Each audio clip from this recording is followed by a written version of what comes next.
seconds to Mars fans to submit questions for the band on our official Fuse Facebook page, and we've pulled out some of the best ones to ask them. So here we go.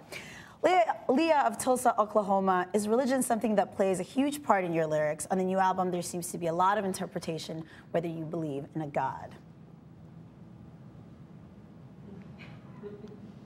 There are a few things you shouldn't talk about at the dinner table.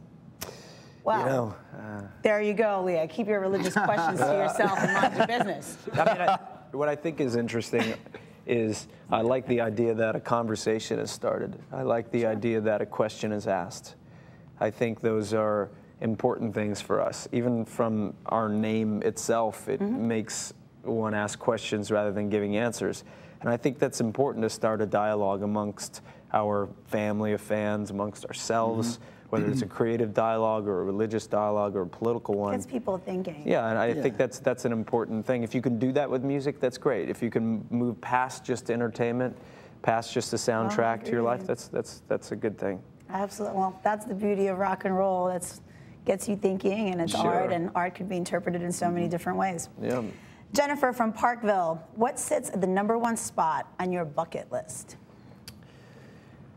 Shannon, what's the #1 spot on your bucket list, buddy? I think traveling. You haven't done enough of that in touring band? No, in space. Oh. Shannon, from a young age, a lot of people don't know this,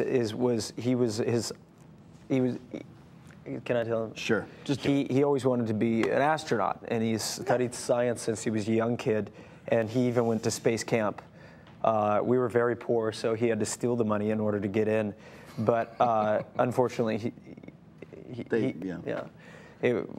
a long story. He got caught, but he still went to space camp. You know, the court fines came a little later, and he had to sell the drum set. But it was a pretty interesting thing. But while he was there, I think he ended up having some kind of illicit romance with one of the women who were instructing, and was kicked out. That's what happened. So goodbye to your dreams. That's very rock star of you. Back, you're like.